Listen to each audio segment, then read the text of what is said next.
My guest for today's episode is Brandon Gresham. Brandon Gresham is a veteran of the United States Air Force, where he was a member of the security forces during his time. Brandon Gresham is also the founder and the co-host of the Watchfire Podcast, where he and his co-host Chris talk at length about culture, history, politics, anthropology, and much more. Brandon and I in this episode talked at length about many things, from Randy Moss being the most underrated player of all time. We talk about the origin story of the Watchfire Podcast. We also talk about some of the funniest moments of his time in service, from being a cop in Germany, as well as to the famous Lloydgate story, which you will hear more about today. You can follow Brandon Gresham at the Watchfire Podcast on YouTube, Instagram, Spotify, and Facebook. And if you like this episode, I encourage you to please like it, share it with a friend you know, as well as subscribe to the channel, so that way you can be notified of any episodes that come out further. And with that, thank you. Hope you enjoy. I got it for 3 reasons: right time, right place, and right Is God. that fake chest hair?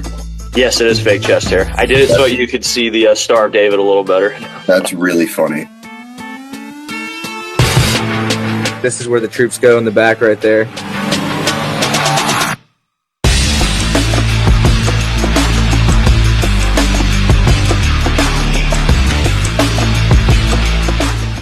So it's not often that I get commentators or anybody who has takes or anybody who tries to dive into history or conspiracies that often. And I'm not saying that my guest is a tinfoil hat guy, as much as I would love to dive into the, is Big Mike really Big Mike? Was 9/11 an inside job? Are the frogs homosexual? I would love to dive into these things, but you know the nature of this beast. This is about the fun times and the behind the curtains of our military careers. We're not here for leadership. We're not here for geopolitics. This is not a serious show to be taken. This is to be taken lightly, I suppose would be the right way to do it. But my guest is, I will say, all puns and jokes set aside, he is someone who is, I would consider an intellectual, a cultured man. And from the pictures that I've seen, certainly enough stories to back it up. It's not often that I do collabs with other shows, but I will say it is nice to do it every once in a while. I want to say this is maybe the 3rd or 4th one I've done. I could be wrong, but regardless, Brandon Gresham, thank you. I greatly appreciate you wanting to be here. Dude, what an introduction. I appreciate that, man. Intellectual and Air Force kind of go together sometimes, but don't let the hype fool you. We're not all that smart, so. Well, when your bar is Marines, sailors, soldiers, I mean, it doesn't take that much to really, go that far. No. In fact, I think you've had him on the show, but my good buddy Aaron Love, he made a joke with me on our live show the other night that the best thing about being in the Air Force is that you expect the jokes, so you already know not to let them hit you. So you just don't care when people make fun of you. It's to be expected. I've heard it all already. We don't get as upset as being called Chair Force as, Marines get called crayon eaters or whatever. And I was telling him that there's a Marine guy, he's an OIF vet that I work with, who made the mistake of telling me that he killed a bear with his bare hands. He was joking about the bare hands piece, but I started calling him Navy Crockett from that point forward. And he didn't like it. Doesn't like that. Even though he will remind me all the time that the Marine Corps is the men's department of the Navy. So, but nevertheless, it is the Navy. Yeah, I don't know why we get so insecure about for all this hype, especially with Marines, and I know the other branches do, but it's like we get so insecure about people making fun of us and wanting to feel tough. But it's like, guys, for all the hype that we talk about being war fighters, we can't take a joke. We can't take one accurate stereotype. Yeah, it's true. Yeah, I like to equate us to siblings. We'll make fun of each other all the time, but if you make fun of us, then we'll get mad at you about it. And even then, sometimes we'll still punch you when mom and dad aren't looking, and then we'll have to hug it out eventually. But I think we can all collectively agree, though, that the Coast Guard and Space Force don't count. Space Force, yes, just because they're too new to the game right now. But Coast Guard, I want to say they don't count, but it's like they do so much cool stuff, though. It's hard to. They do. I say it with seething resentment or jealousy. I say it like that aunt or like that cousin that's upset at their relative who's doing better than them. Like at the Thanksgiving table, it's like I wish Well, I don't know. I don't regret being a Marine, but it's like all the cool, like they do a lot of cool stuff. It's true they do. And in fact, to your point, my cousin was in the Coast Guard for a short period of time, but his first duty station was Key West, Florida. And I've never been there stationed anywhere that cool. And his entire mission was to just operate a 50 cal on a drug running boat. So, I mean, if your job is to shoot at narcos on the water in Key West, it really doesn't get much better than that. And there's your Coast Guard for you. So, yeah, that's not even in wartime, by the way. That's just like literally, it's their. Yeah, I don't have any funny thing to say about that, but I will say this. I can't show you the camera, but I figured out a way to get my key light above my head for the first time. But this is how makeshift this is. I'm at a hotel right now. I have an ottoman, and then on top of the ottoman, I have a nightstand. And the nightstand is too it doesn't like the weight from my key light. So I have it leaning up against the corner of this wall here. It is so. I'm low key just for the sake of clips. I'm hoping that it falls and hits my head. I genuinely want there to pay a bill for the destruction I may cause. That'd be awesome. So you've got a cup chair in your hotel room. Pretty quintessential, you know. Yes, it does. It's yeah. I don't know. It's gonna be. Hopefully, this show makes enough to where I can break the rat race and do this full time, because it's gonna be funny looking back, knowing I did this in a hotel room. I got my fridge with the magnets here. There's there's some guests, there's some family that's they're here on business or they're here for a funeral, and they're just hearing me introduce you as they're walking by to their hotel room. What's going on? What is this? Yeah. Something going on in that room? I was wondering what the art was behind you, but now I know somebody who works for the hotel picked that out.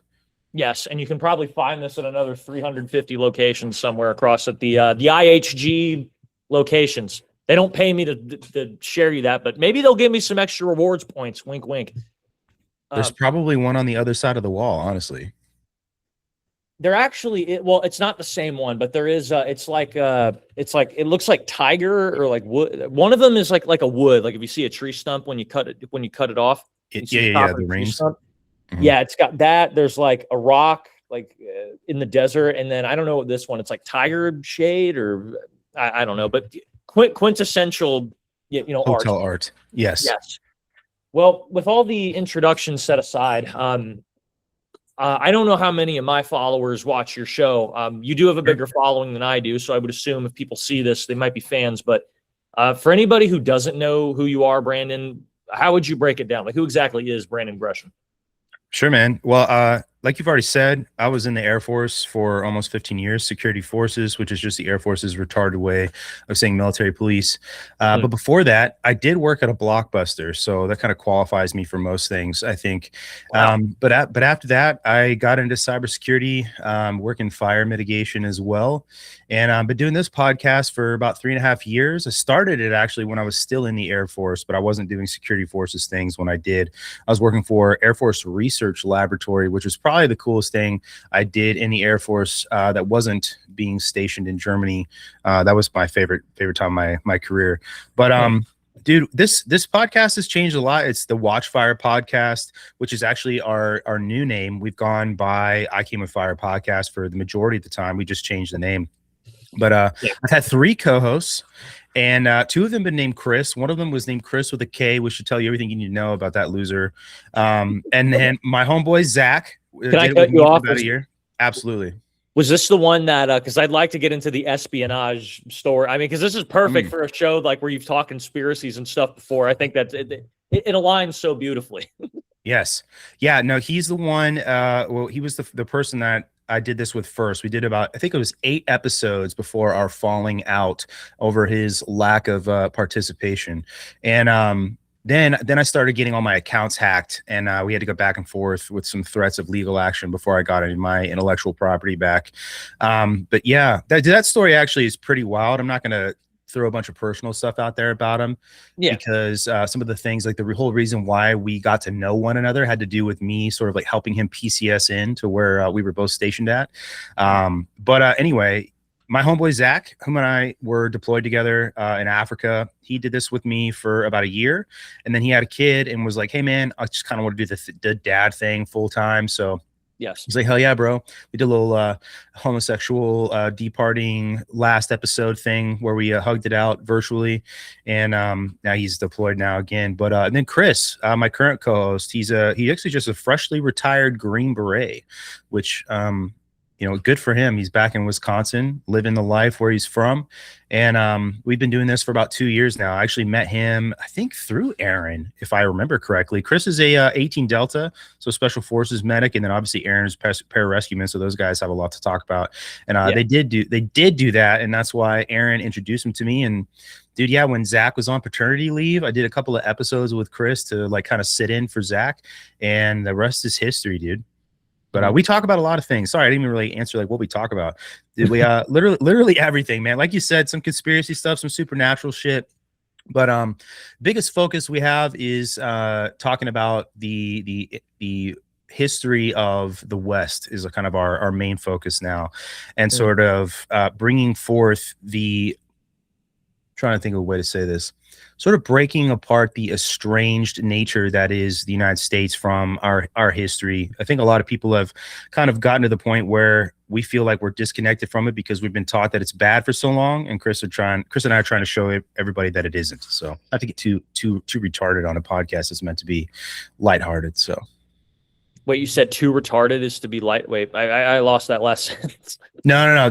Trying not to be too retarded on a podcast that's meant to be more lighthearted. That kind of rhymed, but don't want to get into all the boring nonsense.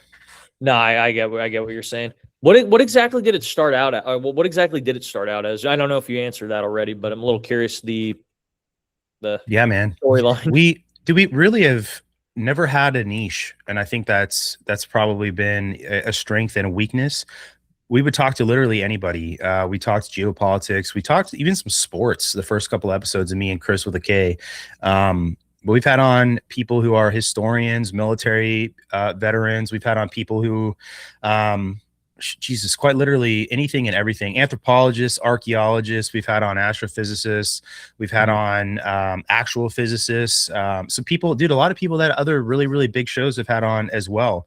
And I think that was back to, we had on some pretty big guests who, when we were pretty new, just didn't, for whatever reason, I think the fact that we were small and had some of those big guests on, it didn't really realize what we had in our hands, I think, and but we're better now. So yeah. Is this like so what you guys are talking about? I mean, because it sounds like you're like slowly evolving, but I mean, do you like that style, or do you plan to like move it into something specific? Yeah, dude. No, we kind of stopped wanting to be just a hodgepodge of everything. I guess before I used to make this equivocation that we were sort of a Rogan-like podcast. We would talk about literally whatever. I still have on anybody who wants to talk about anything. I've had on people that are liberal before because we're more of a conservative podcast. And we've had friendly debates. We've also had people on where we had unfriendly debates. Right now we're trying to shift away from being too broad in what we talk about and starting to focus more on, like I said before, the patrimony of the West, talking a lot more about history, talking a lot more about some of the philosophical roots of the West, and kind of getting into more informing people about the heritages, I guess, that informed the American tradition, if I should say.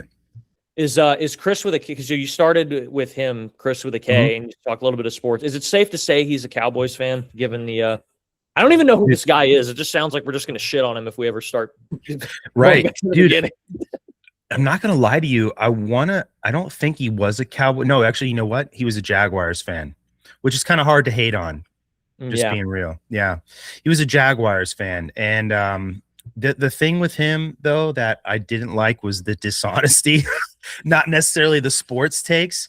But yeah, he was a Jaguars fan. I don't remember what other sports teams he was. I think he was an Orlando Magic fan, which is sort of rare these days. I haven't heard anybody who was like a real Magic fan for a very, very long time. But other than that, I know he was a Giants fan for baseball, which is kind of weird. I think it has more to do with like the bandwagon thing for him than anything, the Giants baseball thing. But yeah, so that's all I really remember, dude. Jaguars fan, kind of hard to hate on Jags fans. They got it hard enough as it is, Yeah, it's like being a Browns or a bet. It's just like you're just right. Like they're with it. Like they've been through hell. No reason to quit now. Did exactly. Like you cannot say to me anything that I haven't said 3 inches from the mirror to myself. So Yes. Oh, what if I could go back and dig a little bit, because I mean the podcast is cool, but with your military career, like what could you summarize that for me a little bit, or what was the what was the, because you started out, well, you were in the Air Force your entire time, right? You were. Yep. I'm already blanking on the timeline, but brush me You're up good, on it. dude. Yeah, man. I was in the Air Force the whole time. I was security forces, like I said. My first duty station was at Malmstrom Air Force Base, which is in Montana. Malmstrom is one of 3 Air Force bases that has an ICBM field. So I say that for anybody who doesn't know, quite literally the intercontinental ballistic missiles that sit in the ground. And there's 2 people down there that turn keys simultaneously, and a bunch of other stuff that they have to do to launch nuclear missiles. Malmstrom has the biggest of those missile fields. And I did nuclear security for the first part of my career. I was not a like a missile field cop. I was one who was out in the weapons storage area where those weapons are maintenanced and stored. So it's different. There's a lot of different things that those guys do out there. So just kind of keep it pretty simple. And then from there, I did law enforcement at Malmstrom as well, because the squadron I was a part of did both law enforcement and security in the weapons storage area. But from there, I went to Vogelway Air Station, which is in Germany. It's a small part of the 86th Airlift Wing, which is Ramstein Air Force Base. A lot of military members will be familiar with Ramstein. But that unit there is an Army and an Air Force unit. It's my favorite unit I was a part of in the Air Force. It is a unit that dates back to sort of when the United States started occupying Germany after World War II. And the U.S. military decided they weren't going to house all of these families that were coming over with the GIs on the installations. And they couldn't build housing fast enough. And so they basically said they can live on the German economy. And they came up with, obviously the Status of Forces Agreement to allow that to happen. And the caveat was that the Americans had to police the Americans that were living off the installation, or at least help the German police the Americans living off the installation. So it is the busiest law enforcement mission in the DoD. There's 1.1 thousand square miles of AOR that we're responsible for on a daily basis. Super busy. It's the closest you'll ever get to be in the military, as being like a real cop inside of a city and all of the surrounding towns inside of a city. And this isn't like this is a German style built city, everything like that, right? Yep. The city is Kaiserslautern, which is the city there that's right there adjacent to Ramstein and a bunch of other little Army and Air Force installations. It's, I guess you would rate it as like a medium-sized city. It's not like I wouldn't call it anything like a New York City or Chicago or anything like that, where it's that big. Like a suburb, basically. Yeah. Well, a little bigger than that, kind of in between, maybe more like a Sacramento, something like that. Okay. Less people shitting on the sidewalk, more Arabs now than anything. Yes. But so the same, basically. Yeah. Oh yeah, true. Well, dude, I could tell you some fucking stories about that. I'm not gonna lie.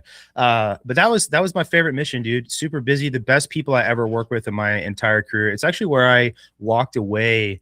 Let me just like kind of slow down for a second. I was able to break away from a lot of the crap that gets pumped into your head working at a nuke base, because everything in a nuke base is black and white. It's all security. Nothing, you can't deviate from something. You have to do it the exact way that you're told to do. And obviously I worked law enforcement there, like I said, too, but nothing like what I experienced in Germany.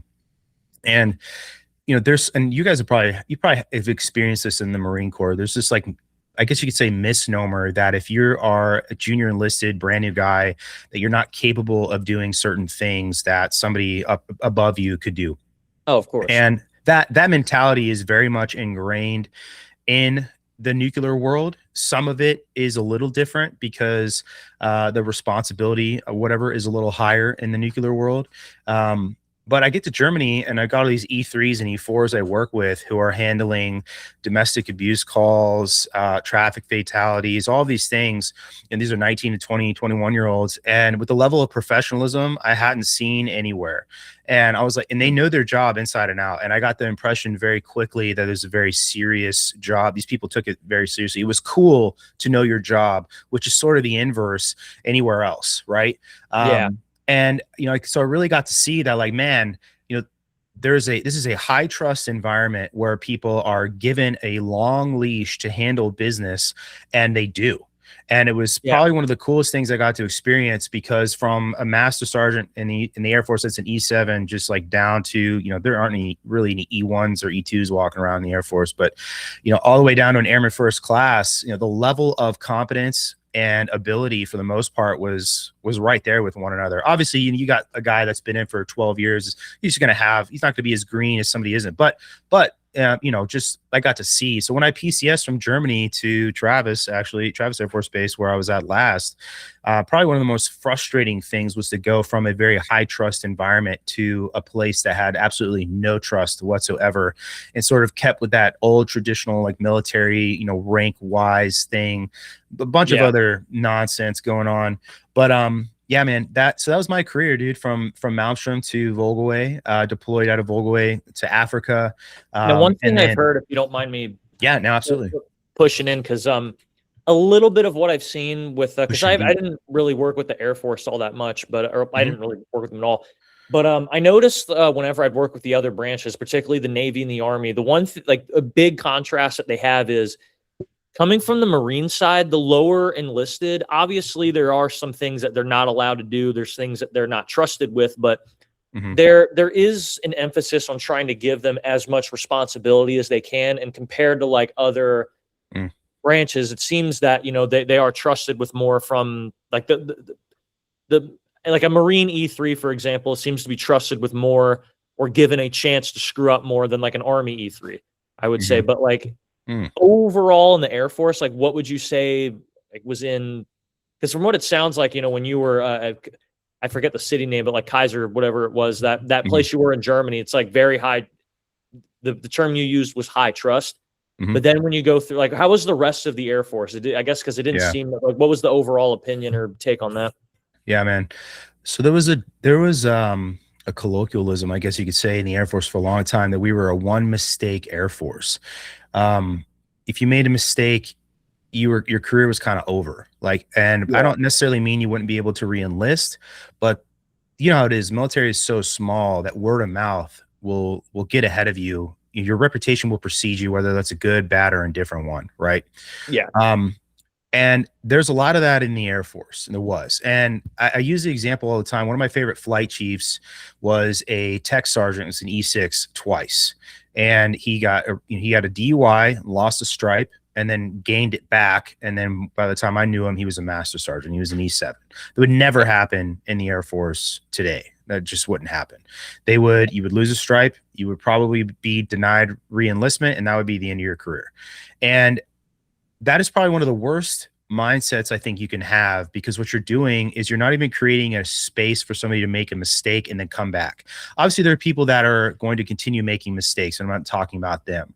But what you're doing is you're taking away a very negative experience, and not letting somebody learn from that and then spread that experience to other people and help them prevent making mistakes. And this goes deeper, right?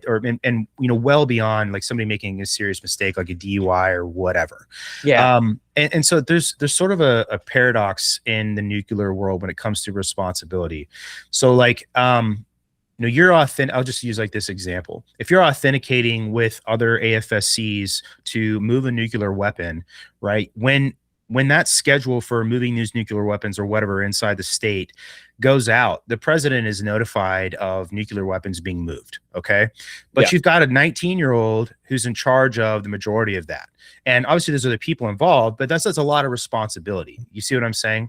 Yeah. Because if you screw up, like literally the repercussion for you could be jail. And that's happened. But you won't see that level of responsibility most other places. But I think that comes more out of necessity than anything, because there are so many other jobs in the nuclear world that people have to do. And I could give you a bunch of other examples, but for the most part, that trust given to people is at least in the security forces world, is a very short leash. And I don't know. I've only ever seen that sort of responsibility given. And I think I've had two pretty niche experiences in the military, in the nuke world, and then there at Volgaway, where everybody was a cop off the installation in a city, in the towns, at all times. And they had to. Otherwise, I mean, like you're literally talking about somebody's survival at some point. People going through situations where they could lose their life. That doesn't really happen as frequently on a regular Air Force base in, Oklahoma or California or Montana or Florida or wherever, just because for the most part, military neighborhoods are relatively safe, but you're not in a military neighborhood. You're in a real city.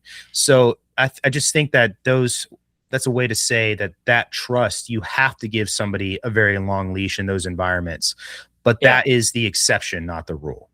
No, I understand. If I could add to that point that you made about it, I'm kind of blanking on it, but you said that there's like an effect of having like the one mistake Air Force per se, and like what it does to people. It ruins the opportunities to like people to come back, which is a fair point, because I mean, we all know, like a good example that I know, I had a guest, his name was Demetrius Thigpen. He's like in the self-help world, but he has a great story because he got NJP'd and got knocked down at one point too. But I think what's worse than that is like, because it creates like this perfectionist mentality. And if you make one mistake and your career's over, it basically, I don't know if de-incentivize would be the right word, but it incentivizes people not to take any risk or to put themselves out there. And so, because if you know that if you make one mistake, now the mentality is, instead of getting good or, pushing yourself, the mentality is, well, I need to do what I can to stay under the radar and to dodge responsibility, because the risk is not worth the reward, clearly.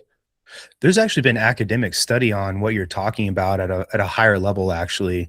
So the comparison is the like flag level leadership in World War II and sort of some of the brass underneath them, that those guys were willing to take more risk because the room for them to make mistakes was much more plentiful than today. Yeah. And that if we were to get into some sort of protracted conflict the way that we were in World War II, that the level of risk taking that those guys had wouldn't happen today. And that actually would greatly hamstring the U.S. military's ability to fight a conflict. And so that is a problem. And it's something that people are, I guess, at least documenting and writing about and sort of trying to point out and saying, hey, this perfectionist attitude, to your point, is actually crippling the way that we would need to conduct ourselves in conflict, because people are sticking to the box rather than stepping outside of it, because they're afraid that they will lose their career. Even in something simple, they're not willing to stick their neck out for somebody because it may prevent them from career advancement. And then you're not even talking about a bigger problem, people that are so focused on career advancement, they don't care about anything else, which I think you probably have seen probably saw in the Marine Corps too, but I definitely saw that in the Air Force. Yeah, it is weird, because it's like, I don't think anybody goes into it. Stuart Scheller, he was a Marine Corps lieutenant colonel. He wrote a book on it about because you'll see it a lot, how like there's a lot of great officers that come in through the Marine Corps, and that it does a good job of producing good officers from like the 03 and below level. But once you start getting into like I don't think it's field grade, but like once you start getting into like 04 and above, when you're in the more staff positions, it's just the incentives for you to what would be the word? Like the incentives for you to look good for like your command or to look good for higher up. It like you said, it becomes more about career advancement. And because of that, that's like the only tunnel lens that people see through, and everything else gets shoved aside. And and if I could backtrack my words a little bit, I don't know if perfectionist would be the right word, but maybe unforgiving. I think would be a better way of looking at it. I don't know if you would disagree or agree with that. No, I agree with you. I think an even better word might be conformity. And that conformity has a lot to do. And I don't mean like the military inherently is centers around conformity, but by that I mean that you're conforming to somebody's personal view rather than you are conforming to the greater goal the military may have, I guess, if that makes sense. The person above you is going to write your performance report at the end of the year. So you're going to do everything you can to make sure you stay on that person's good side. And that means conforming to whatever stupid little thing that they want you to do, I guess, if that makes sense. And so I'll say that to say that it's sort of funny, because in Air Force PME, professional military education, we talk about Billy Mitchell, who was NJP'd, and he's sort of like pointed out as this person who was like a rebel and a risk taker, and he advanced the Air Force into being the Air Force that it is today and all this other stuff. That person wouldn't survive in the Air Force today at all. And he's sort of presented as this like necessary rebellion, necessary risk taker and PME. But if you're that person, you're just going to get NJP'd and removed. So it's just like, why, we're like using this guy as like a thing to point out and say, hey man, look how cool we used to be, but you better not do anything like that ever again, or we're gonna fucking crush you, is basically what it is. It's such a backwards law, knowing that like we look up to so many military heroes, but ironically, they would never survive in today's military because they just wouldn't have the patience to deal with any of the crap that like we have to deal with. Oh yeah, and the brass and everybody over them would completely crush who they are. They wouldn't be allowed to survive. They'd get crammed into a box, and then pushed out because they won't stay in the box they're being crammed into. It's just funny. We do that. I think we do that with a lot of people anyway in history. I think it would be funny because I don't know if the Air Force has anybody like this, but there's a few people that I could think of that, like, for example, we have, and like in the Marines, there's Dakota Meyer. He was the Medal of Honor recipient. He recently went back into the Marines. And I don't know anything about him. I've never met him. I've known one person who's been with him, but he said, I would assume he's a reasonable, decent guy, right? But I think about what occurred to me was like, imagine if Billy Mitchell came back, or like if John Basilone came back, or like now you have Dakota Meyer, like they wouldn't survive in today's military, or like I just like they a lot of the stuff maybe they did wouldn't fly per se, but like I would kill to see, like, if Dakota Meyer, if I found out that he was like a total prick and that he just abused the military system because he's flashing the Medal of Honor, like, good for him. Like, genuinely, I would be so happy, like if there was some like lieutenant or some master sergeant that's just giving him shit for being late to a formation or whatever, and he's just like, you know what? Okay, here's the deal. You want to give me slack? Hey, your whole platoon loves me. Okay, how about you go back to formation? I'm going to go back to the barracks room. I'm hungover, or I don't know, whatever it may be. Dude, for real, that actually makes me think of fucking Nick Saban talking about getting out of coaching college football. He's like, it's hard enough to coach 18-year-olds. He's like, it's even more impossible to coach 18-year-old millionaires, talking about like all the NIL shit that those guys get. That's exactly it, dude. It's like, you're not going to out favorite me at all. I'm a Medal of Honor winner, and everybody looks at me in one very particular way. Get the fuck out of my face. Like, there's just no. And here's the thing: that poor lieutenant, that poor gunnery sergeant, they could be in the right. Like, Dakota Meyer could be a complete out-of-pocket character. If Dakota Meyer was ever thinking about getting on my show, I hope he doesn't see this. I'm not trying to be bad to him, but no. I get what you're saying, though. You don't have to even use him specifically. It's just that notion, Yes. With somebody is bigger than life itself, essentially, or like in the military, like there's no higher, like honor really, right? At all. You can't compete with that. You can't have a conversation with that. Like, try to NJP me and watch how fast I get an entire congregation of congressmen behind me to butt fuck you into non-existence, like completely and totally. Yeah. You know how quickly I can get a book deal? I got some choice where I can put in a whole chapter just for you if you need to. Right. Yeah. I will ruin not just your career, but your life. Like, your kids will know how retarded you are. Yeah. I don't need aliases, buddy. No. It's true though. It's true. I mean, that's happened. There's a lot of examples. I mean, I think like, in the extreme, you're talking about like Hollywood, those guys, I can get away with whatever the fuck I want to get away with because I am a billionaire. I wonder if there has been anyone in the military that has been known to do that. I mean, like, if you reach that level, I imagine maybe not, because I mean, there is some level of integrity and honor that you put behind that because you are an ambassador. But like, I love the Nick Saban example you bring up, because it's like, look, I already got 7 championships. I'm the greatest of all time. Like, I don't need this.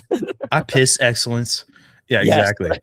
Yeah, dude. When he just described that, he's like, it's hard enough to coach 18-year-olds. It's harder enough to coach 18-year-old millionaires. I'm like, dude, that has to be like nailing Jello to a fucking tree, dude. Just impossible. Like, I get why he quit, bro. Like, you're already old. Who gives a fuck? Like, the college ball is completely changed now because of NIL. I can yell and scream at these kids all they want. They'll be gone next year in a Bugatti. Why do they fucking care? I mean, it's basically just like the NFL's developmental league, because it's like, and he talked about this because he said that he didn't mind, because when he coached the Dolphins for a couple of years, he didn't mind. Like, he liked the process. I mean, it was still football, but it was like, it was more of a business game than it was actually developing, sticking with the same group of boys for 4 or 5, 6 years and turning them from young adults into men. And you don't have that anymore with the NIL. Dude, yeah, to the point, this whole point of this conversation, right? Like if you took Vince Is there a Lombardi, point to this conversation? We're kind of going off a little bit. no, true, you're right. But the Super Bowl trophy is named after Vince Lombardi. But if you could pluck him out of history and put him in charge of the Patriots next year, what kind of coach would he be? Would they they would hate him probably. I mean, he notoriously wouldn't let those guys wear coats on the sidelines at Lambeau. Like, could you imagine that today? Like, those guys just wouldn't show up to play. He couldn't survive in the NFL today because of just how much harder and his different personality perspective. Excuse me. You know what that made me thought of? Because that's a great example, actually. But do you remember Randy Moss? Oh, of course.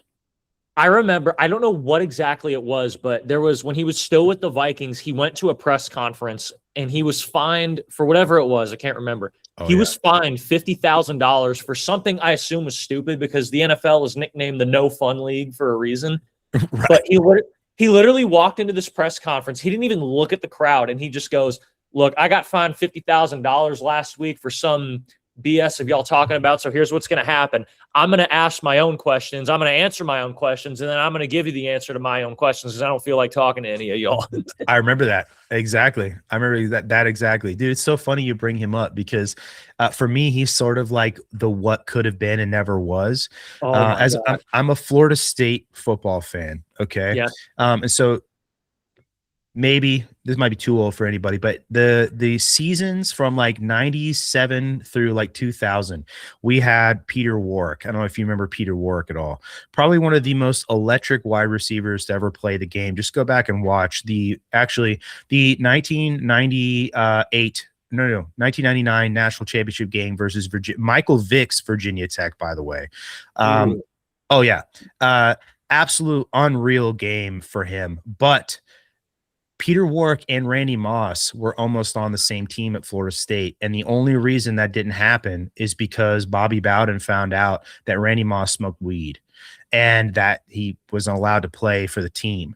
And not even like you popped hot and, now you're like in trouble for pissing hot, but like found out about it. And it was like a character thing. So again, like something that wouldn't survive today. But I just can't imagine a Florida State team with Peter Warrick on one side of the field and Randy Moss on the other. That just, this still hurts my soul to think about the fact that we lost to Peyton Manning's Tennessee the year before by 12-6, when like the entire Florida State second string was playing because everybody had like food poisoning or some shit like that, and still barely lost to that pathetic Tennessee team. But I just can't imagine how many more national championships FSU would have. But anyway, soapbox done for Florida State woes. No, I understand. Florida State's had a rough go around these past 5 years. I mean, if anybody pays attention to the college football world, between quote unquote getting gypped in the CFP, only to find out that Georgia's going to remind you that Georgia's going to give you 60 reasons to zero why you don't belong in the CFP. Then they went, what was it, like 2-10, I think, the year after, like something like that. Yeah. I will push back on the Georgia thing a little bit, because Georgia didn't really play Florida State. They played Florida State second, third, or fourth string, but it does prove that Mike Norvell's model is not a very good model. And I said that to say that the drop off between everybody he pulled into from the transfer portal and the high school talent he just doesn't develop just went on full display in that Georgia game, where they got their ass absolutely handed to them. And you know what, dude?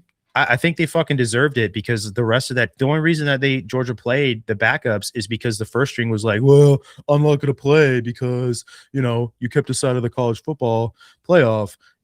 Just to me, like, I guess I could see, like, you're mad you got snubbed, but like the other part of me is like, fuck it, bro. Another opportunity for you to go and play a game. I don't know. The people are going to disagree with that, but whatever. Yeah, it's been rough being an FSU fan. I think the worst period of time for me was the Willie Taggart era, whatever the fuck that was. The absolute shit show that the Willie Taggart era at Florida State was. Yeah. Moral of the story, Randy Moss is the greatest player to never get a Super Bowl ring. So I think we can agree on that. Well, I don't know. Man, there's a lot of great players who haven't got a ring that maybe people can think of, but I think he's probably the best one. Yeah, definitely on that list, dude. Like with like Dan Marino, another one. Yeah, Dan Marino, Dan Fouts. Tyrod Taylor has a Super Bowl ring. Not a lot of people know that. Dude, it's so funny you say that, because Florida State's only quarterback product that has a Super Bowl ring is Brad Johnson, who Yeah, exactly. Really? Yeah.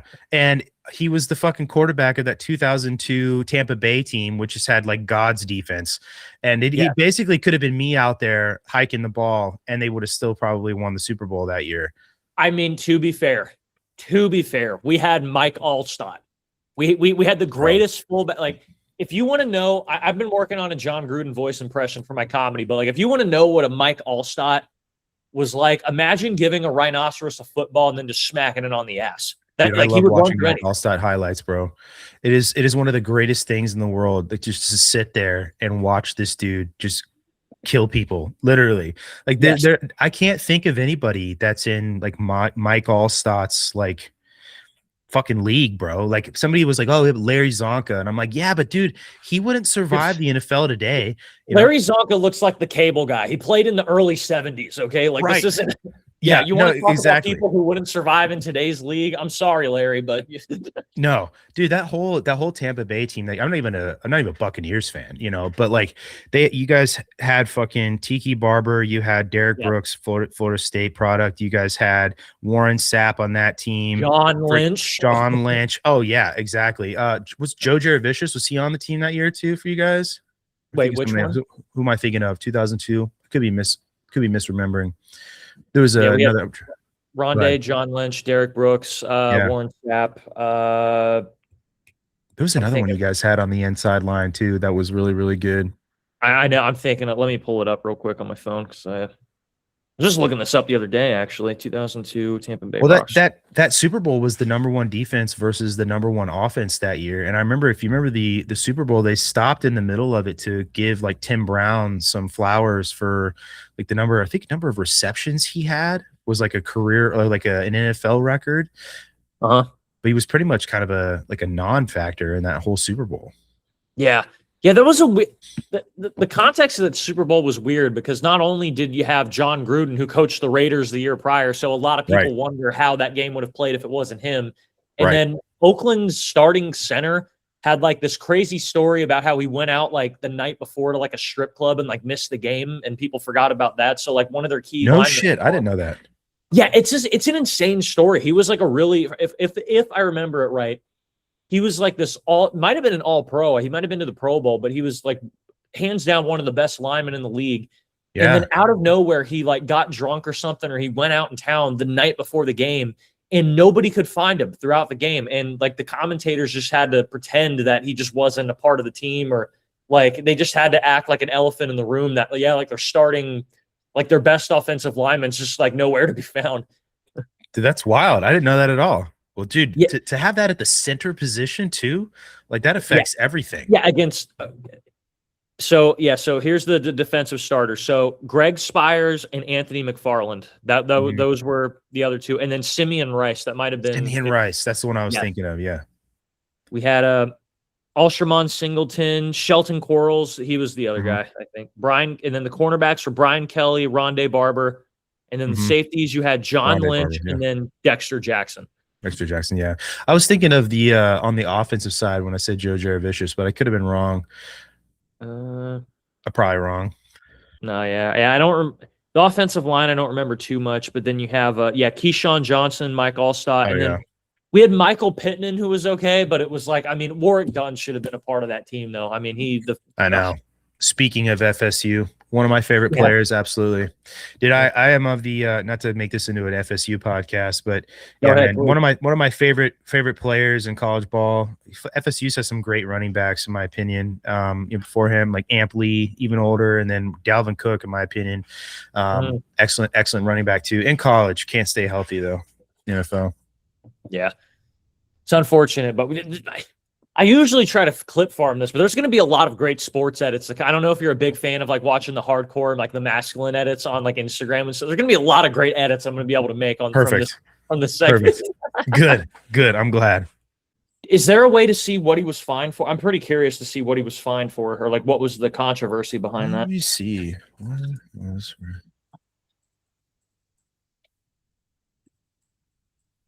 A lot of people can't take it when you can able to run the ball over and over and over again. Right. So was there a key lesson in that? run through a Since he's motherfucker. refusing to cooperate with the media policy and declining to make himself available to reporters. That's it. It's kind of the same thing that Marshawn Lynch was doing, basically. So he was skipping out on press conference that he had to be Mhm. for. Yeah, and it says that that fine was $25K, and then he was also fined $10K earlier that year for excessive verbal abuse of a side judge versus the Chicago Bears. That makes sense. What? Yeah. Oh, referee. Okay. Yeah. God, dude, let the players be players. You can't call a referee a punk bitch or something. Bitch, Like, what's the problem? exactly. Whatever, dude. What do you expect? And look, let's be honest. Like, to bring it back to because we've talked a lot of great sports talk these last 20 minutes, which I appreciate. Sure. But Robert E. Lee, whatever you think of him or the Confederacy, amazing general. I mean, like, let's give the devil his due. I mean, he knew what he was doing. Great military mastermind. Yeah, man. I have heard that. I don't know enough about Lee to sit here and speak factually on him, but I do know that he's considered one of those great military minds. I've read a lot about how a lot of the Southern generals they scored higher at West Point than their Union compatriots, I guess you could say. Like their class, I don't know what you ever call it, like their class graduation order. Yeah. So I don't know. It's kind of interesting to see some of those things. I think it just goes to show you that just because you're, way to say this. I got it. It's not just an individual thing. A war is system versus system, not just mind versus mind. And the Union definitely had a better system than the South for sure. Oh yeah. I mean, what's crazy is people forget Robert E. Lee. He was Lincoln's first choice to be the I forget the official name of the title, but to be the commander of the Union forces. Like, he was the safe chalk pick. But he's like, I mean, I can't destroy my hometown. I mean, I got to side with it. Yeah, no, absolutely. He's definitely somebody that I should spend more time learning about. The one that I've read more about, like in the Confederate side, is Stonewall Jackson, but who also considered to be a great military mind as well. It's just sort of interesting when you go and read some of the history on these things and how much disagreeing that the Southern generals did with one another.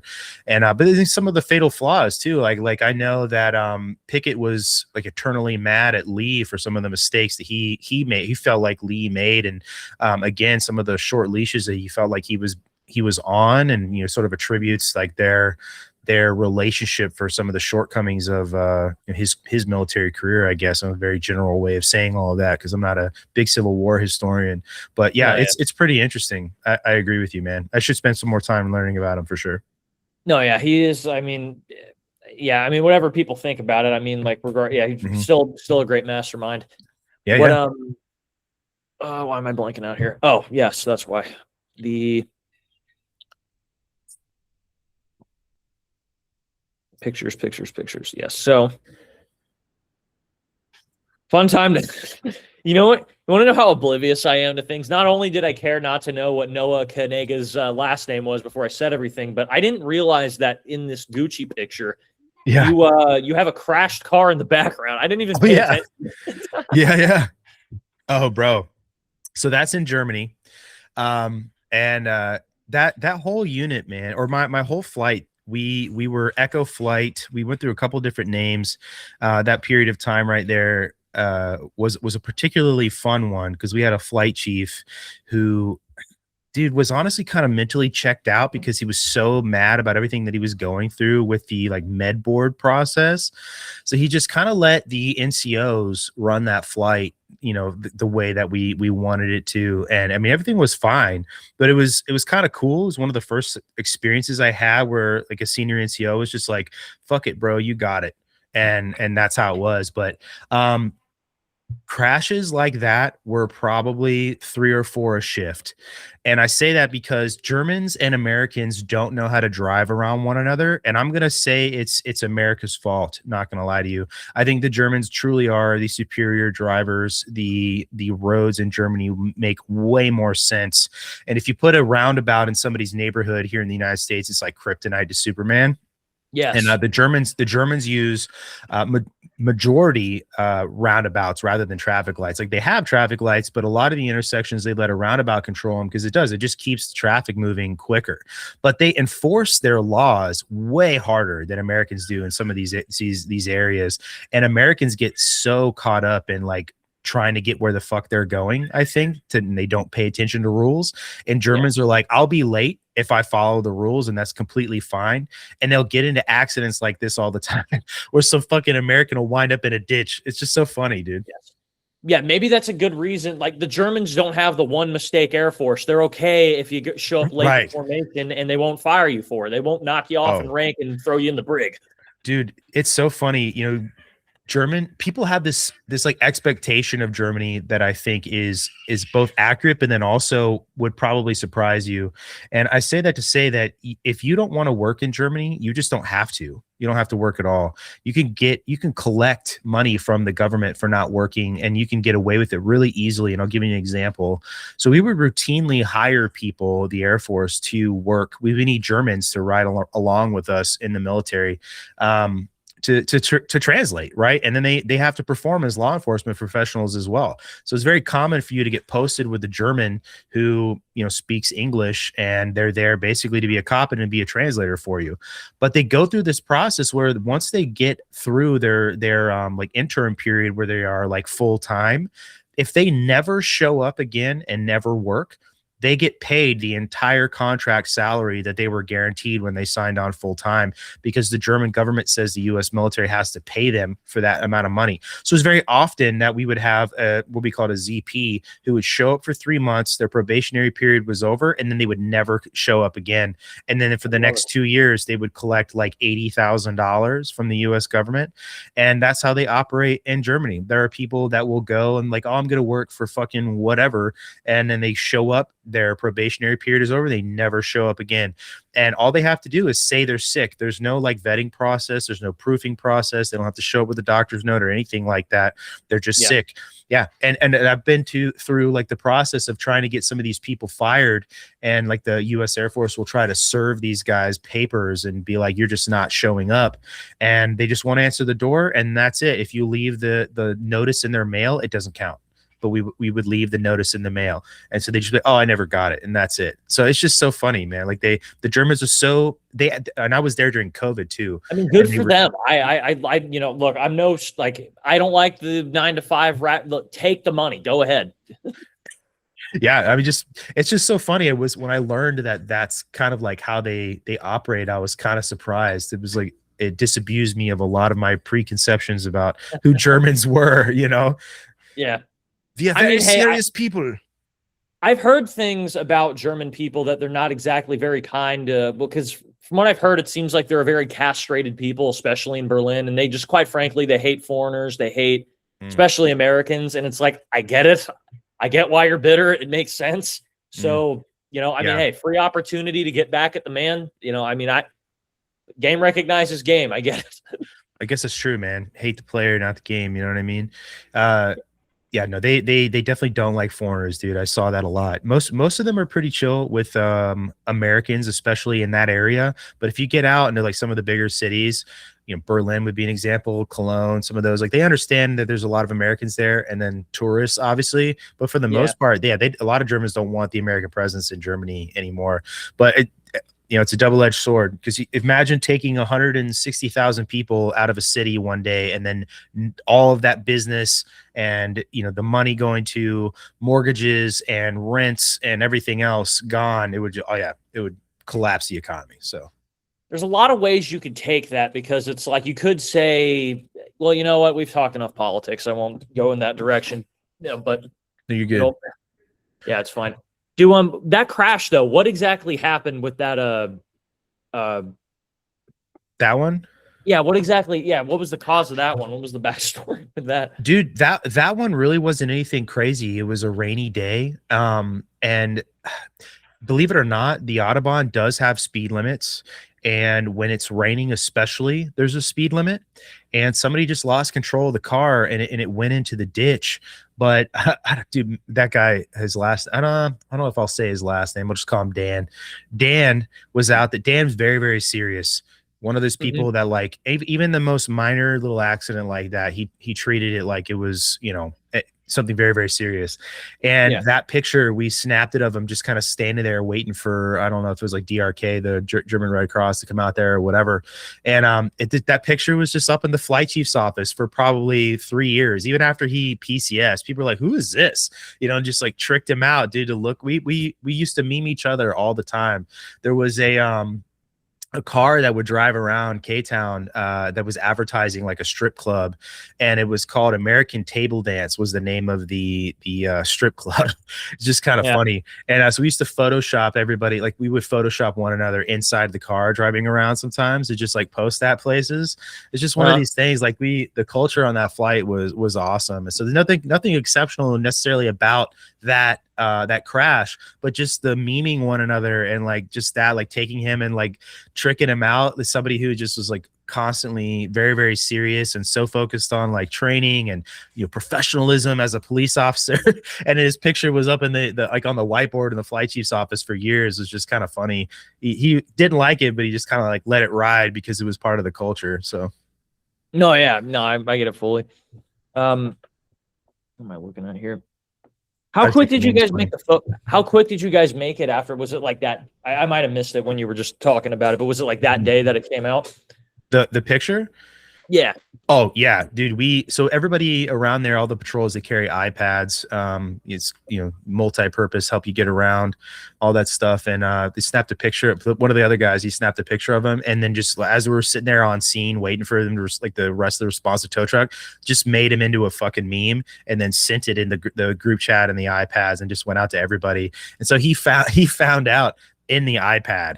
He's like, "What the fuck is this? When did you take this picture?" Yeah.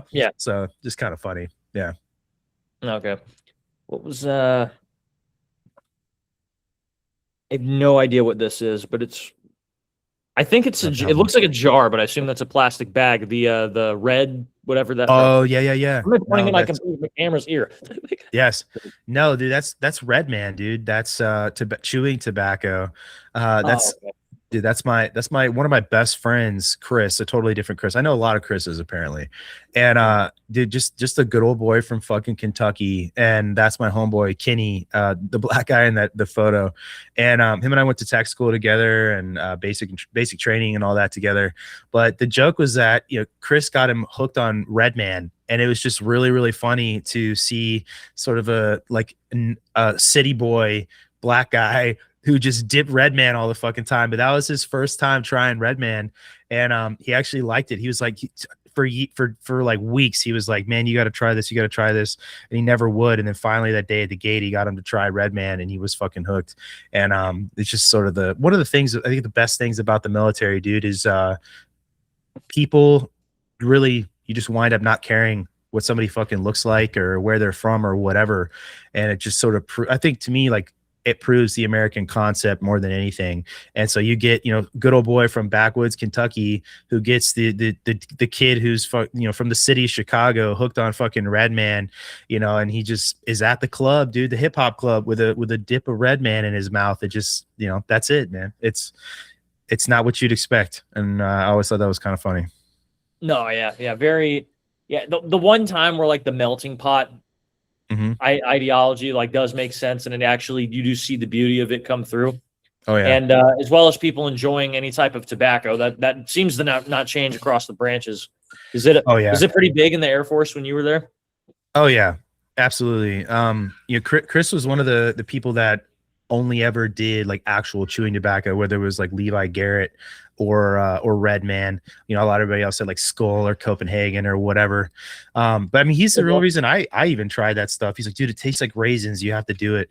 And to me, it does. It tastes exactly like raisins, in my opinion. But it just becomes part of the culture, dude. Like, especially, I think security forces is more like military than a lot of other AFSCs in the Air Force. Yeah. We actually work like 12-hour shifts, and a lot of our jargon matches a lot of what like Army MPs use too, because we kind of came from that tree, if that makes sense. You know what I mean? Yeah, there's a tactical element and spirit to it. Absolutely. And so yeah, chewing tobacco, alcohol, cigarettes, whatever, like it's very, very big, cops in general, you know what I mean? So the red man thing was a constant, and everybody uses tobacco or nicotine to fucking stay awake, dude. Now it's just Zen. It used to be red man and coke. Now it's, Zen Independence or whatever. Or watch that, change too. Don't get me wrong. There's still a lot of, there's a lot Zimbabwe, whatever. There's a lot of people on that train. Zimbabwe? Are you kidding me? Yeah. Oh yeah. You've never heard that before? I am one of those shill, retarded bandwagon guys that likes to say it's still Rhodesia. No, fuck that. The Zimbabwe. Zimbabwe. You've never heard that before? That's amazing. No, but it makes so much sense. Oh my God, the Zimbabwe. Oh, yeah. Do you want to take a trip to Zimbabwe with me? We used to say that all the time.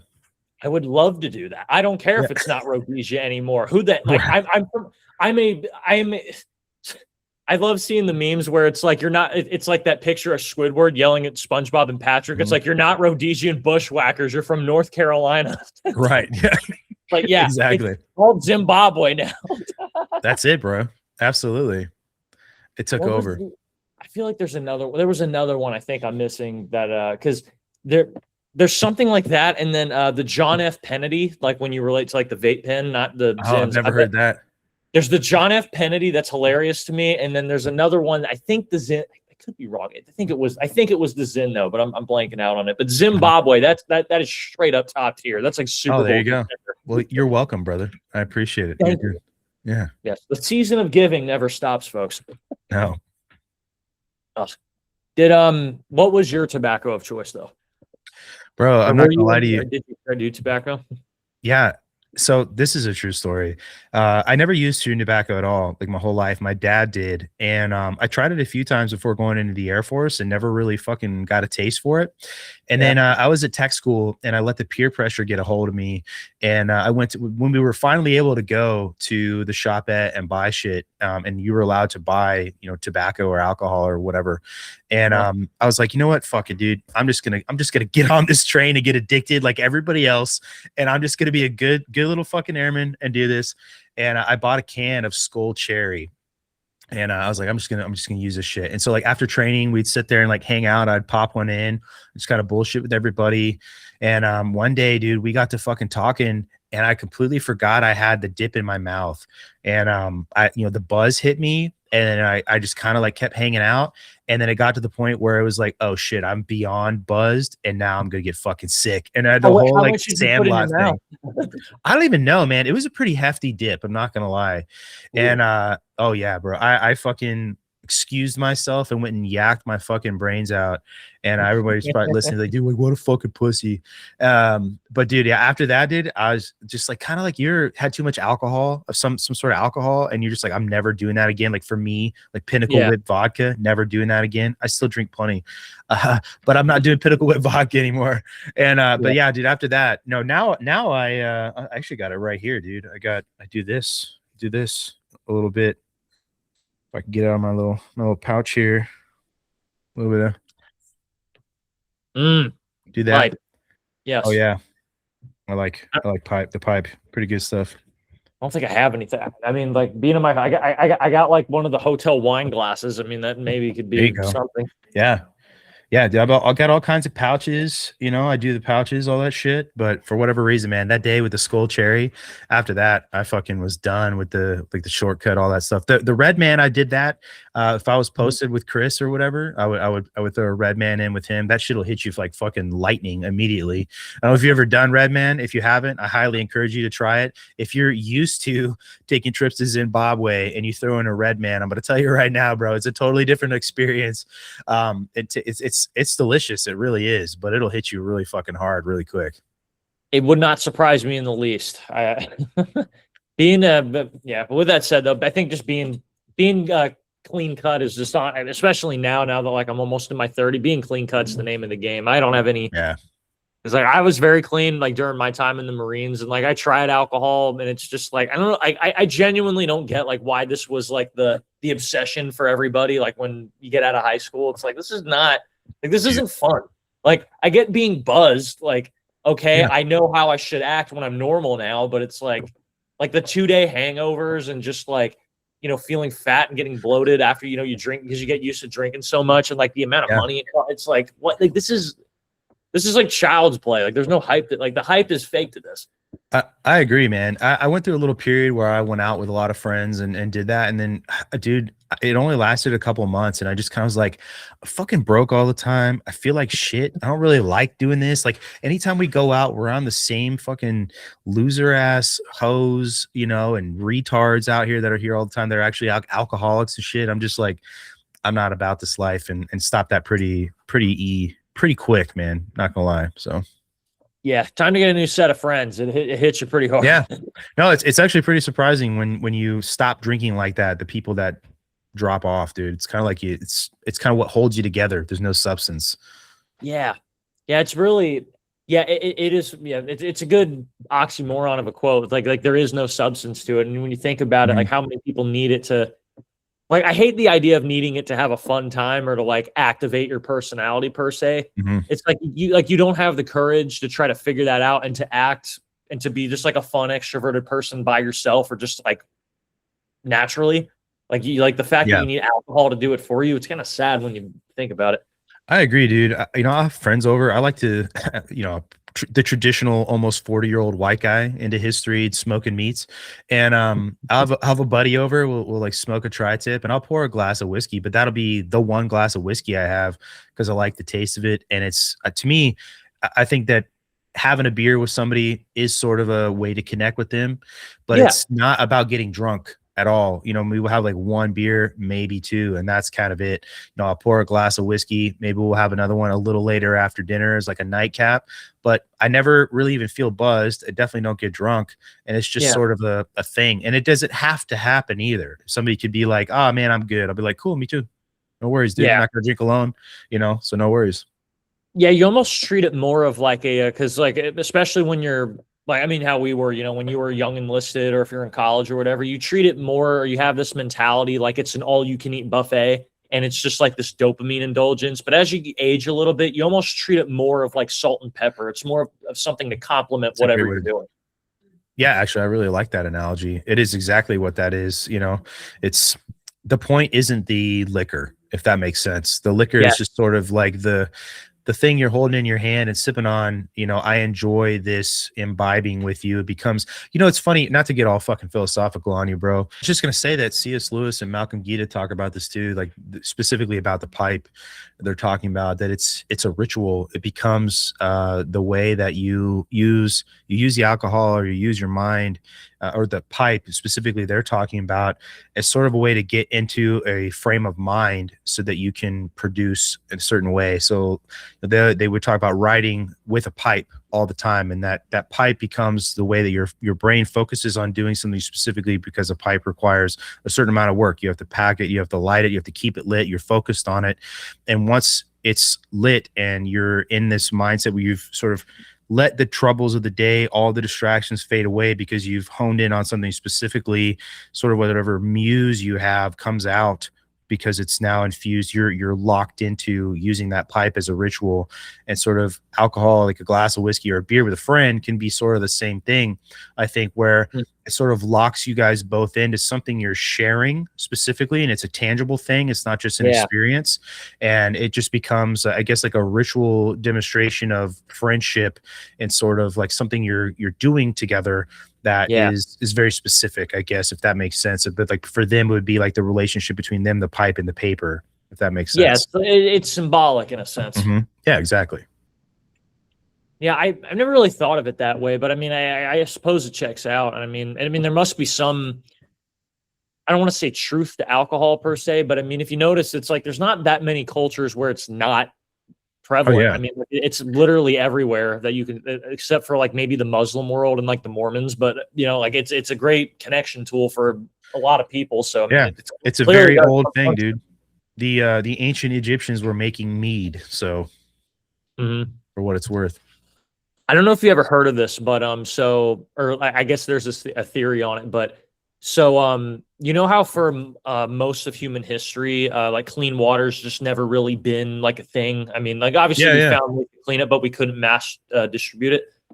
So there's So for most of human history, a lot of humans, we've had to drink some form of alcohol as like our sustenance, or we've had to use it like in some kind of water to, help keep us hydrated, because it was a lot better than drinking, filthy, dirty drinking water. Yeah. But supposedly, I forget the time of the Renaissance when that started, but around the time that we started to get mass drinking water was, I think, around the 14 or 1500s. But it correlates very well around the time that the Renaissance and the Enlightenment started to kick off. I think it was the Enlightenment. I could be wrong. Maybe not the Renaissance, but it's just, I find it funny that there's like a looming theory that as soon as the alcohol started to step away, that's when we start to get this like boom in intellectual theory and thought. And that's when it really takes off for us. I've never heard that. I think that's kind of interesting. My historical brain wants to push back on it. I don't know how much time you have, but like the thing for me on that is I could sort of see I guess I could see the correlation. I've never heard of that before, but I think that the sort of the preconceptions we have about people and like the Renaissance or the Enlightenment, and then the periods before that, whatever it is, like Plantagenet, England, and what was going on, like the continental part of the European experience, and then like the Dark Ages or whatever. There was a massive amounts of learning and education and all that stuff going on at that time.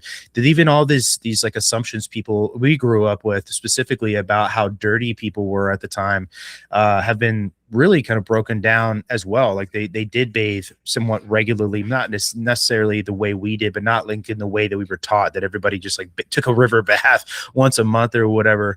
No. So I don't know. I feel like that might be some pseudo history, but I could be wrong. I don't know. I've never read anything about that. I mean, I am a pretty useless person who just likes to repeat whatever I hear from other commentators, like most people. So pseudo history is probably a very good acronym to describe it. I'll put it that way. Yeah. If you were to really push back, Brandon, I'm not going to give you the game plan here, but if you were to just simply ask me, can you expound on that, or what sources do you have? I'd fold. Sorry. You're good, bro. No problem at all. I think I've just kind of grown up learning that a lot of what we were taught is wrong.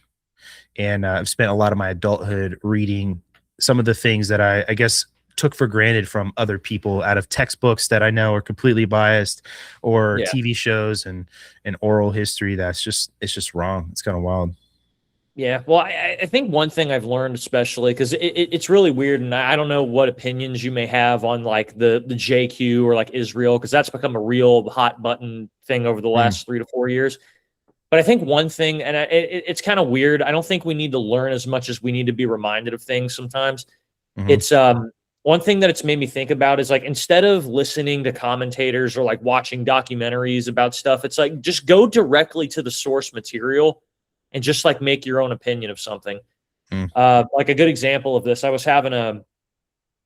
talked with my friend about this. We were talking about like, you'll see a lot of these like, cause I don't know if you've seen on like Instagram especially, but like Hitler's become like a big fan, like for a lot of people now, or he's become he's like made a comeback surprisingly, but but what's funny is people will bring up you notice how when you see Hitler speeches now versus back when like you were a kid in documentaries, notice how there's subtitles now versus how back when you were watching a kid, you didn't really see the subtitles because it's like they didn't want you to hear what he had to say. And it's like, obviously, I think he's when you observe him objectively, like he's an evil person, great man of history, probably, not a good dude, but it's like, but it seems so commonsensical. Instead of like reading your textbook or watching a documentary about what 12 other people have to say about a particular subject, it's like, just go directly to where these people are getting it from. Go actually to like the core of it as you can, and you make your opinion yourself instead of relying on other people to try to feed you.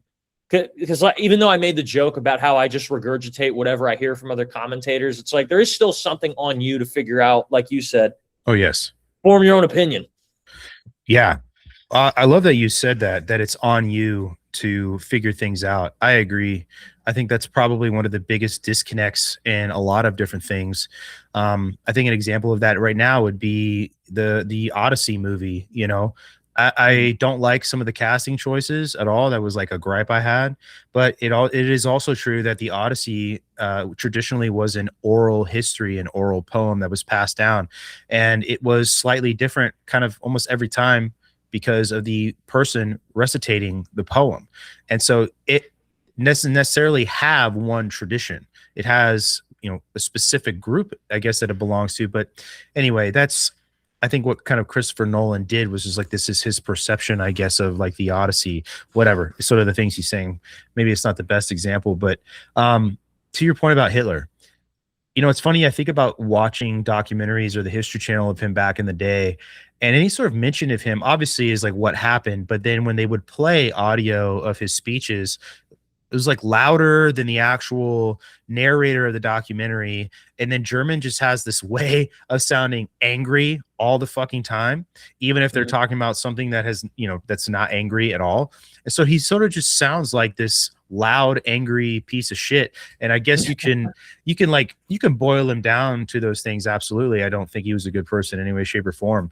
But when I was an adult the first time I actually ever saw anything that he said written down, and you read it and you just realize, to me, it's like, I remember even asking my parents this question one time when I was a kid, like, how was he able to get all these people to co-sign on all this behavior and then fall in line? And, I've spent a bunch of time reading about propaganda. One of my favorite books actually is a book by a guy named Jacques Ellul.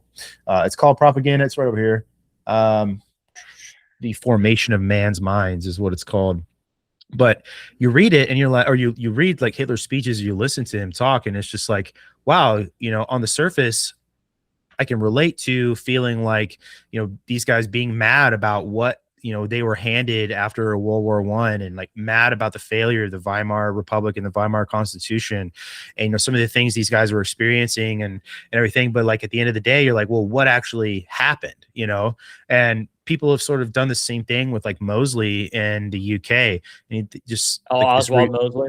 Yeah, this like resurgence and revisionism about these guys. It's like, well, was he really this person that we've all learned about throughout history? Like, read what he's talking about here and some of these things that they did. Like, do I agree with like his practice of encouraging Germans to have families by giving them, tax breaks for having kids? I think that's a great fucking idea. I think that him building the Autobahn was a great idea. And a lot of the things, you can even go in K-Town. I was just talking about Kaiserslautern. There are like townhomes and apartment complexes that they're called Hitler homes, and they were built by under Hitler's government during the 1930s, and they're still used as homes today. So it's like, that was a good thing too, like objectively, I guess. And so you should figure out who people are and judge them both by like I think the point I'm trying to make is that people like, oh my gosh, like I'm listening to an AI translation of exactly what Hitler said. Like, wow, yeah, this is our country. And like, yes, I want my country to be prosperous. And, I'm sick and tired of outside influence and all this other stuff.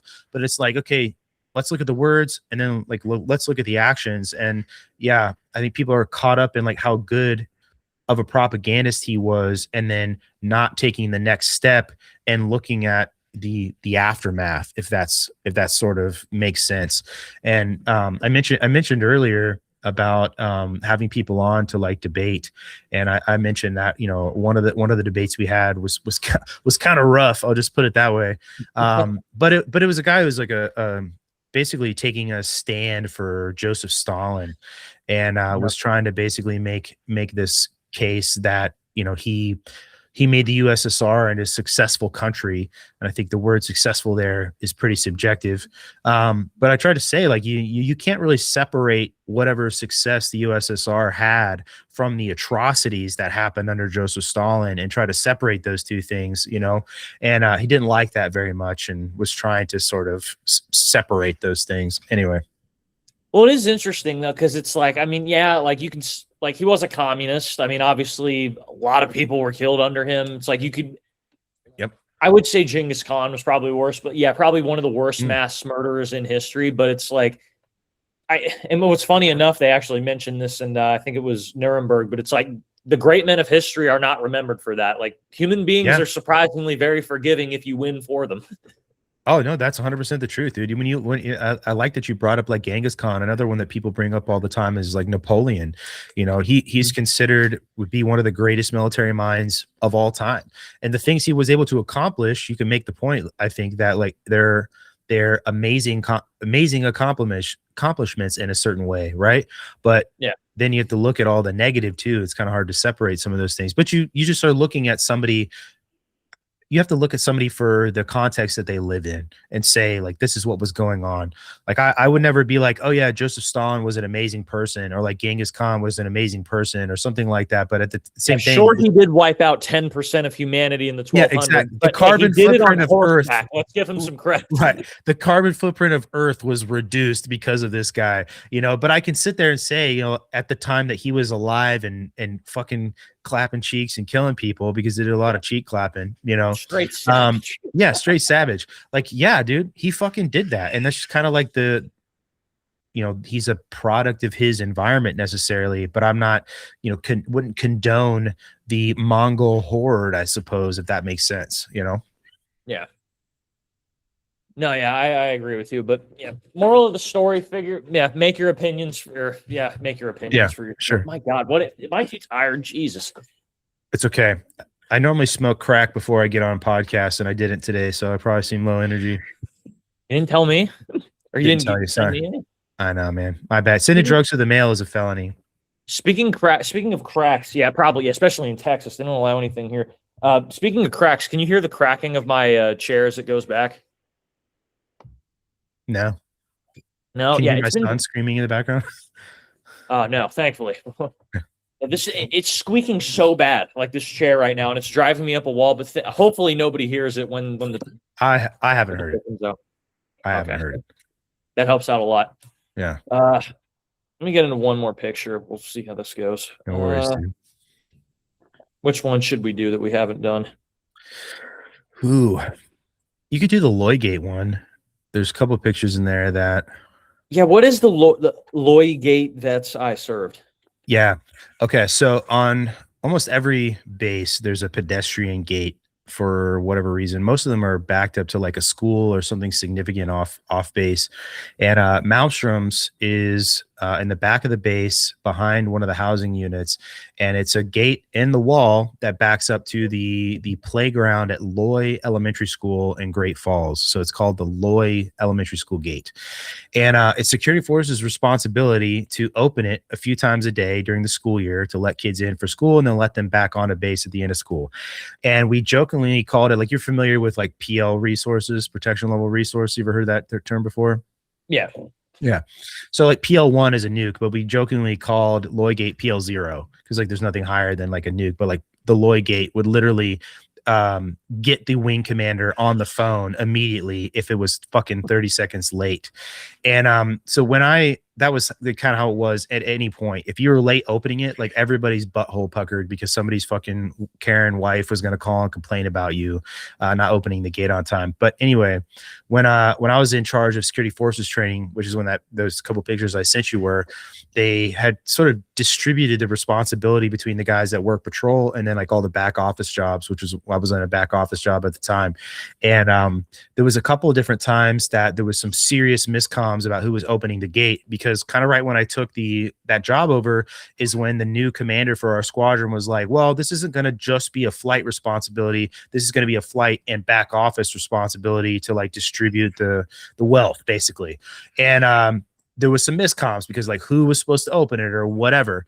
And so basically it became the biggest problem in the world because there were so many times where it didn't get open that whole group of people that I sent you that picture of that were standing out at this stupid little gate became the number of people that would go out there all the way from a major to a fucking chief to the flight chief to me, a staff sergeant, and my buddy, a staff sergeant, standing out there to make sure this fucking gate would get opened.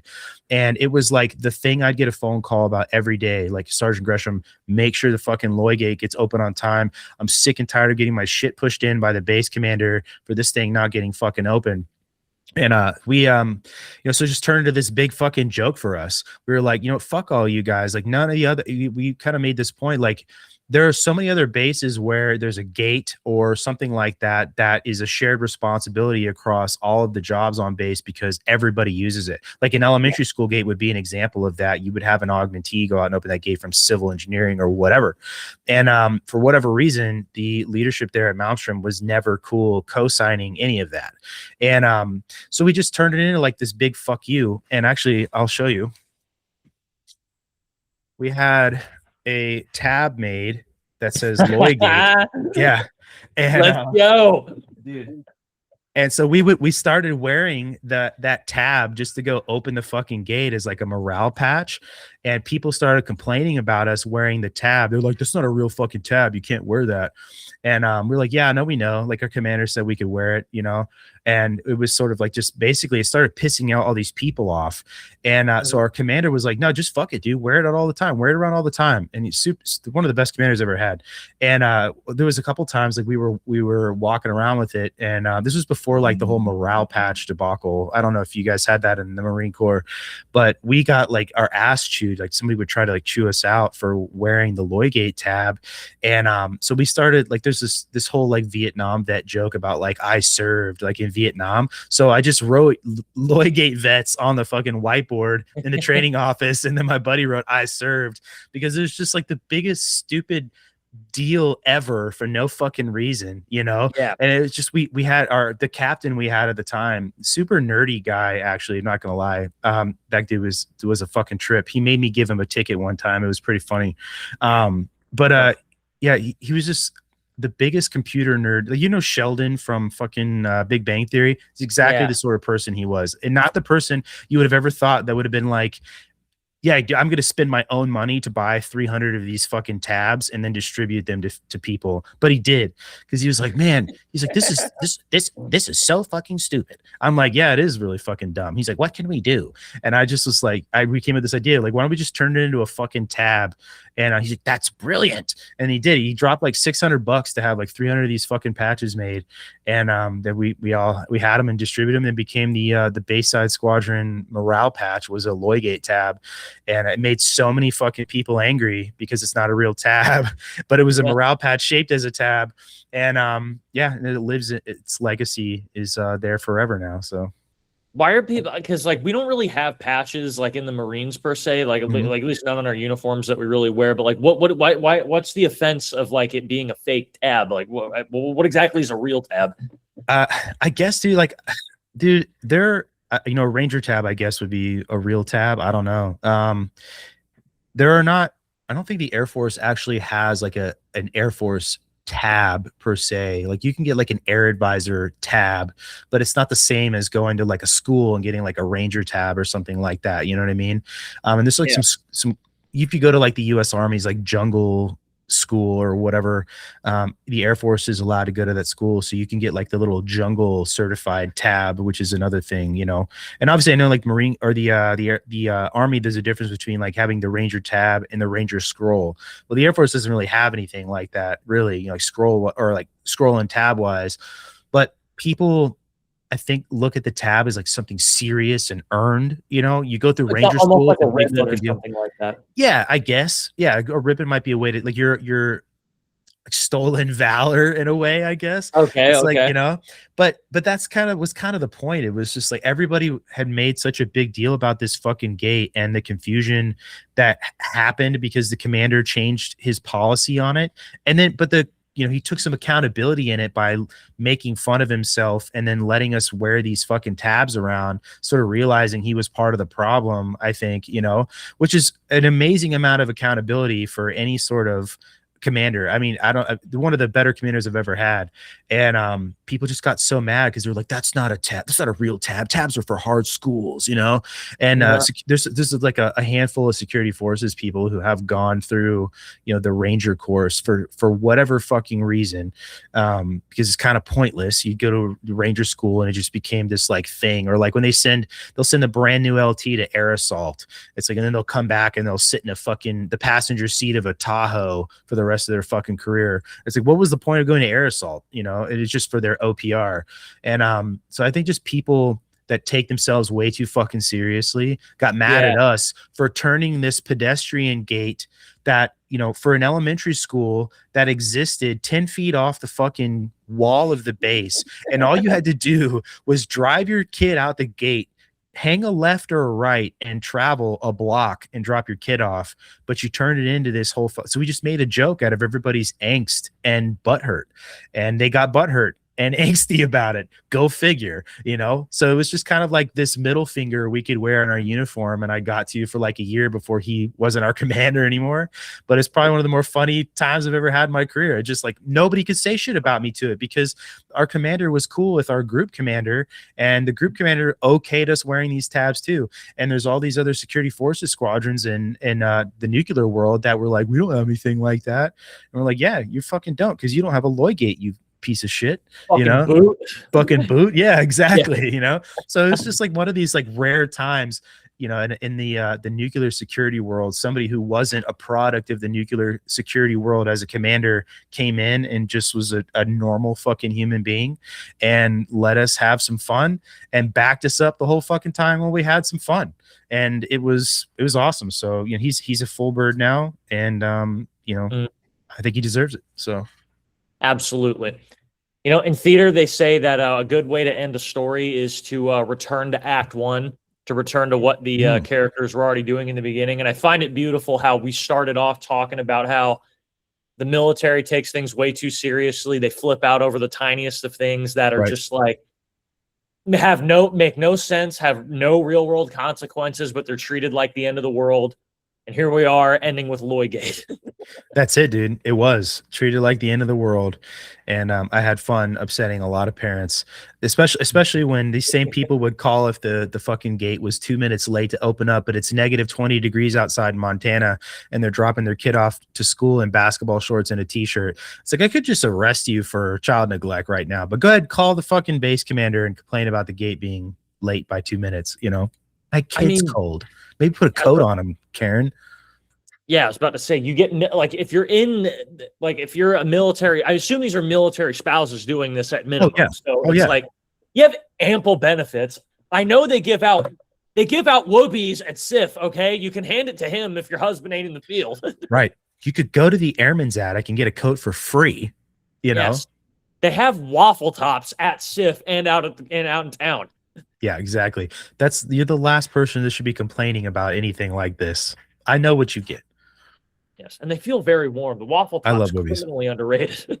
Dude, I love waffle tops. They're amazing. I'll still wear one sometimes. Go camping, throw that bitch on. Perfect. Oh yeah, same thing for here. As well as when I do my podcast in the AC. There you go. Well, Mr. Gresham, I usually end off with for anyone who's active duty, military, or anybody who's in the military still, just whatever words of wisdom, advice that you have to give them, just leave that to them. And before you do that, leave whatever plugs you want. So where can everybody find you, follow you, subscribe? Oh yeah, and if you haven't done so already, because I'm terrible at these calls to actions, please like the episode, share it, follow the page, do whatever. I need numbers, people. So does Brandon. So we all give do. Some support. Yes, bro. The most oversaturated market in the world, the podcast market. It costs you nothing to just hit like. Don't be so stingy. Yes. Yeah. No, dude. We are on. We do a live show too. We do on Fridays. We took the month of July off, sort of a break from that while Chris moved and my daughter's visiting, because I am a byproduct of military divorce. That happens, that's not just a trope, it's a reality.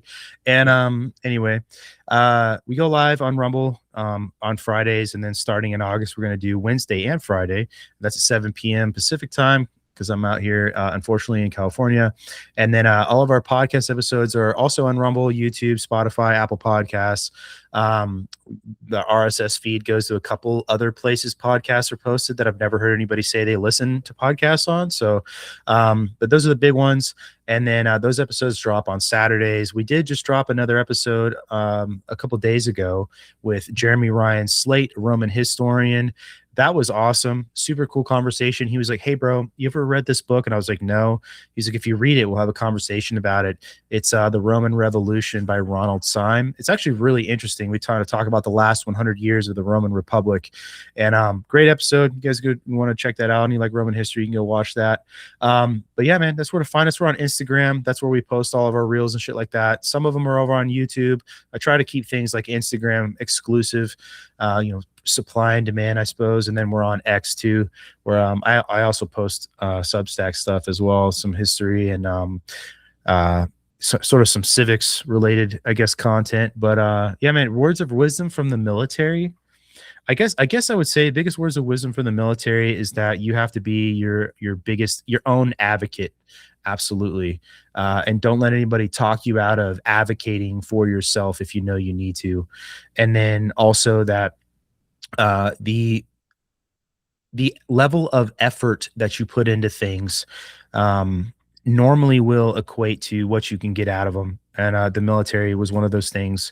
And yeah, I guess that would be it, dude. No, I like it. Nobody cares about your career as much as you do. Yeah, and I like it. Different areas for sure. Okay.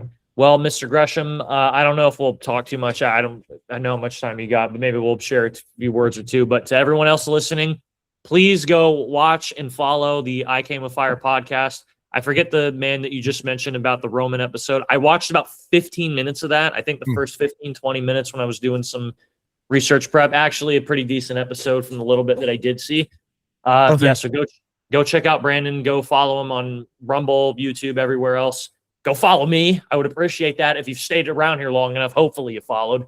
But with that, we're out of here, everybody. Take care of yourself.